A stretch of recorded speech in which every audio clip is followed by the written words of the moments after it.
Lecture du jour, bonjour. Ce matin, c'était Genèse 43, 44 et 45.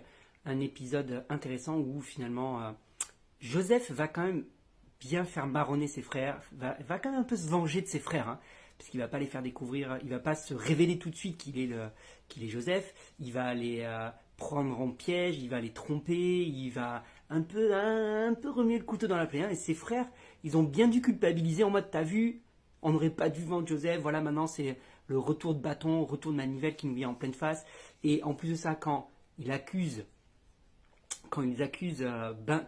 Benjamin d'avoir volé, qu'il va le garder comme esclave, là ils ont dû se décomposer. Ils ont dit c'est mort, notre père, mais jamais, jamais de la vie on peut laisser notre frère, quoi, tu vois. Et ils ont dit, je pense qu'ils devaient être rongés.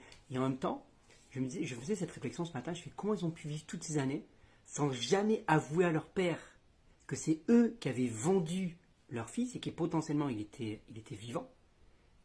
Ils ont dû être rongés pendant tout le reste de leur vie. Ils ont dû être rongés par le remords et par le regret, même s'ils n'aimaient pas leur frère, même si plein de choses.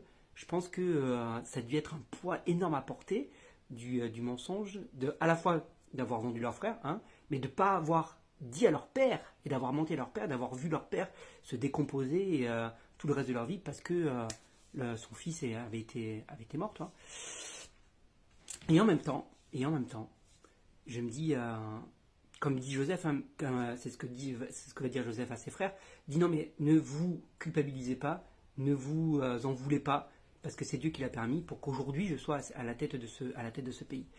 Et, euh, et parfois c'est ça, on réalise pas que on réalise pas que Dieu permet le mal, permet qu'il nous arrive des choses graves, parce que c'est grave, il est devenu esclave, il a été jeté en prison, il a été accusé à tort, c'est quand même grave ce qui lui est arrivé, mais Dieu permet ces choses-là parce qu'il a un plan bien plus grand, et que pour arriver à ce plan bien plus grand, il faut passer par ce désert, il faut passer par ce temps compliqué, ce temps difficile. Et même au-delà de ça, ça va encore plus loin que l'histoire de Joseph, parce que Dieu, c'était le moyen utilisé par Dieu pour que le peuple d'Israël devienne esclave en Égypte, pour qu'il puisse faire éclater sa gloire.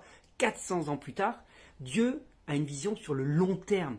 Nous, souvent, on est juste focus sur l'instant présent, mais Dieu a une image globale, évidemment, de ce qu'il veut faire, de ce qu'il va faire, de comment il va le faire.